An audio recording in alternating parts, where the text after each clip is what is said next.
really read the books on Ayurveda, the original manuscripts, they say that Ayurveda is an eternal science, something which neither has a beginning nor has an end, something which helps you understand the value of life, that helps you live life in the most harmonious way possible. It's one of the most ancient medical systems that had its provable roots, something that you can prove, something that you can go back to around 5,000 years back. Those were the times when the most ancient manuscript were written, called Rigveda. Ayurveda is a wisdom of day-to-day life. It is not something that we go to when we need to. It is very practically accessible because its foundation is health. And the definition of health is so elaborate, is so holistic in Ayurveda. It is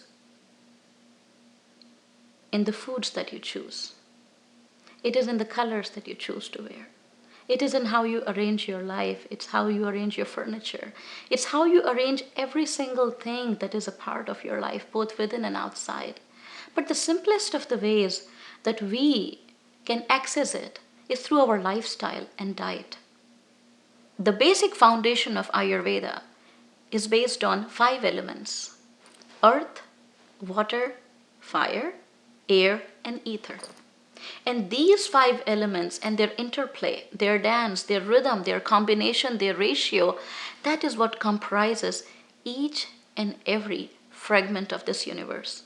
And we can go into the details of how does it becomes a part of the electrons and the nucleus and their forces, their kinetic energy, their potential energy, their force of cohesion, the atomic mass, how each one of them actually relates to Ayurveda.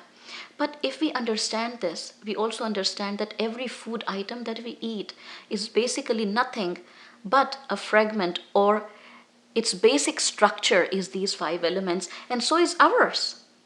So every single thing is made up of these 5 elements. And if I have an understanding that what is my individual constitution based on the understanding of these 5 elements, and what is the constitution of the food that I'm eating, and what is the constitution of the day, what cycle of the day I'm eating it, what season it is, what part of the world I am in, all these things fit together like a jigsaw. It may sound something very difficult or something very difficult to comprehend, but it is so simple. When you look at a food item, you can easily, very simply say that the most evident element in it is water or fire or ether or earth and air. The only thing that is required is understanding of my own self. That individualization of each being is based on a principle called dosha. The literal meaning of the word dosha basically means out of harmony. Now that would make you think, why are we thinking about being out of harmony? That is what the word dosha means something at fault, something out of harmony, something out of sync. So it's a very interesting concept in Ayurveda. It is interesting because it considers that everything comes from this perfect balance, a place where there is so much union that in everything there is nothing. When in that state of nothingness, in that state of union, perfect harmony, the ripple of energy moves through it and creates this separation. And that separation goes through certain attributes and qualities and diversification, and finally brings us the 5 elements. When those 5 elements combine in a ratio and combination, for example, the earth and the water combine to form something called kapha, where kapha means to nourish, to grow, to nurture, to spread out.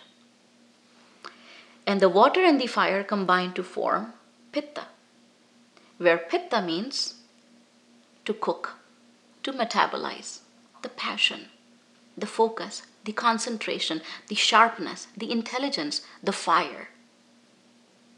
And the next one is the air and the ether, which is called vata, where vata means to move, to channelize, to mobilize. So Ayurveda believes that this nomenclature, this diversification, this isolation is a state of disharmony of this perfect balance. So that is called dosha. But on the other hand, this is also considered your perfect balance. So a very simple thing that any person can do is when you wake up in the morning, start your day by drinking about 6 to 8 ounces of heated warm water. Possibly add few drops of lemon or lime juice in it.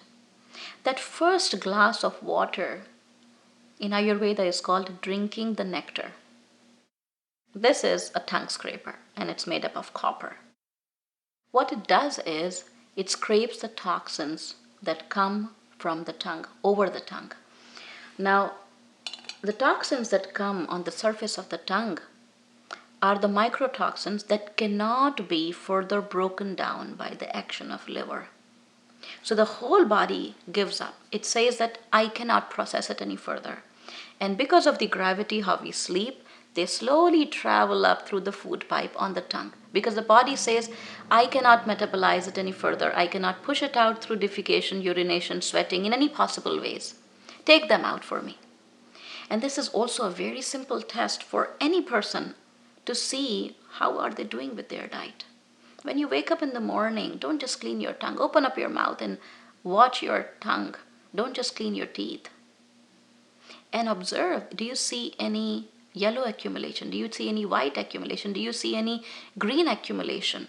Do you see that there is stickiness in the mouth? Is your mouth dry? Is it bitter? Observe these tastes because these are all indicative, these are all parameters to your health.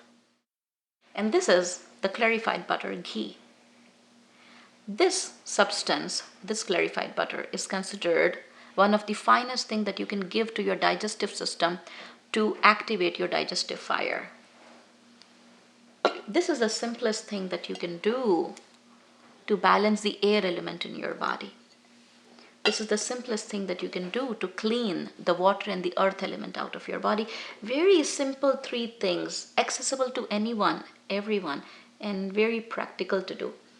This is a neti pot, just a nasal drainage pot which helps you clean your sinuses. Now this is a simple way in which we understand it, but it is not just about these sinuses. There are millions of micro glands in your nasal passage which have a direct effect on your nervous system. And when these glands get veiled or they get covered by mucus or by dryness, then you cannot sense things so much better because the entire nervous system is affected. And all we do is soak some water in this pot overnight, distilled filtered water overnight. Next morning, warm this water up by putting it in another vessel and then put it back, just lukewarm. Just comfortable warm, but heated warm, not room temperature. And then you add salt. How much salt you should add? In about 500 ml of water, about 1/4 teaspoon. Regular salt, iodized salt, there are specialized neti salts available these days, so it's something very accessible. And you mix in it, and then you turn your head on any one side and you allow the spout to gently come closer to one nostril, and the water comes out from the other nostril.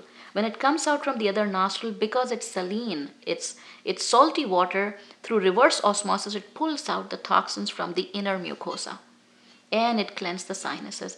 But on the other hand, it activates the entire nasal passage. We have done every possible thing that we could do in our capacity, in our intelligence to find health. And all we found was that we have to come back. We have to come back to basics. We have to come back to our roots. We have to come back to ourselves.